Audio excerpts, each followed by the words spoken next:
Chapter 2. This is what Isaiah the son of Amos saw concerning Judah and Jerusalem. It shall happen in the latter days that the mountain of the Lord's house shall be established on the top of the mountains, and shall be raised above the hills, and all nations shall flow to it.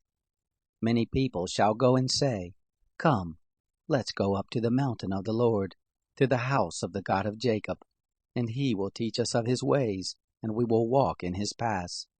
For out of Zion the law shall go forth, and the word of the Lord from Jerusalem.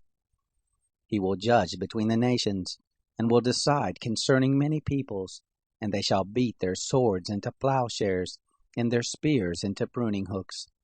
Nation shall not lift up sword against nation, neither shall they learn war any more.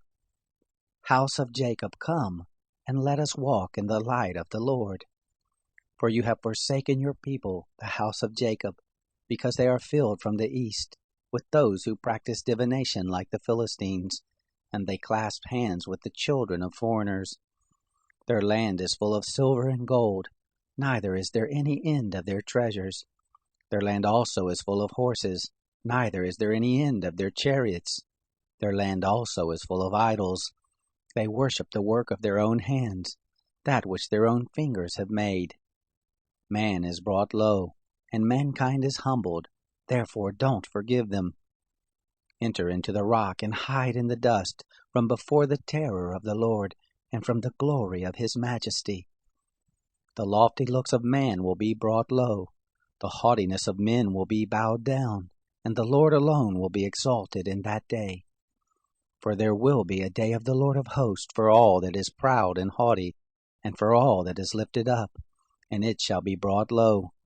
For all the cedars of Lebanon that are high and lifted up, for all the oaks of Bashan, for all the high mountains, for all the hills that are lifted up, for every lofty tower, for every fortified wall, for all the ships of Tarshish, and for all pleasant imagery.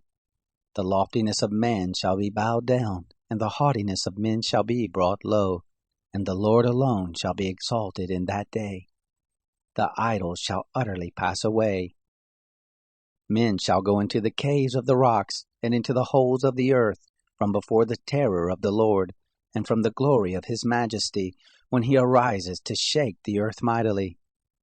In that day men shall cast away their idols of silver and their idols of gold, which have been made for themselves to worship, to the moles and to the bats, to go into the caverns of the rocks, and into the clefts of the ragged rocks, from before the terror of the Lord, and from the glory of his majesty, when he arises to shake the earth mightily. Stop trusting in man, whose breath is in his nostrils, for of what account is he?